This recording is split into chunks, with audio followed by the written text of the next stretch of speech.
Hello! Easy Sini ടോക്സിലേക്ക് എല്ലാവർക്കും സ്വാഗതം. Godzilla -1 movie കണ്ടു. അപ്പോൾ അതിന്റെ കുറച്ച് വിശേഷങ്ങളും എനിക്ക് തോന്നിയിട്ടുള്ള കുറച്ച് കാര്യങ്ങളൊക്കെ പറയാൻ വേണ്ടി വന്നതാണ്. അപ്പോൾ പടം എങ്ങനെ ഉണ്ടായിരുന്നു? എൻ്റെ എക്സ്പീരിയൻസ് എന്ന് ഒറ്റ വാക്കിൽ ചോദിച്ചു കഴിഞ്ഞാൽ മനസ്സ് നിറഞ്ഞു. സന്തോഷവാനാണ് ഞാൻ. 2023 പുറത്തിറങ്ങിയ ജാപ്പനീസ് മൂവിയാണ് ഗോഡ്സില്ല -1.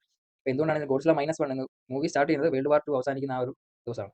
അപ്പോൾ വേൾഡ് വാർ 2 അവസാനിക്കുമ്പോഴത്തേനും ജപ്പാൻ എന്ന് പറയുന്ന ഒരു രാജ്യം പൂർണ്ണമായിട്ടും നശിച്ച് നാരണക്കല്ലെടുത്തിരിക്കുന്ന ഒരു സാഹചര്യത്തിലാണ്. അപ്പം 1 0, 1, 2, 3 എന്നാണല്ലോ തുടങ്ങുന്നത്. അപ്പം അത് ആ ഒരു നിലയിൽ പോലും അല്ല. അപ്പോൾ -1 എന്ന ഇന്ത്യയിൽ OTT റിലീസ് ഇതുവരെ ആയിട്ടില്ല.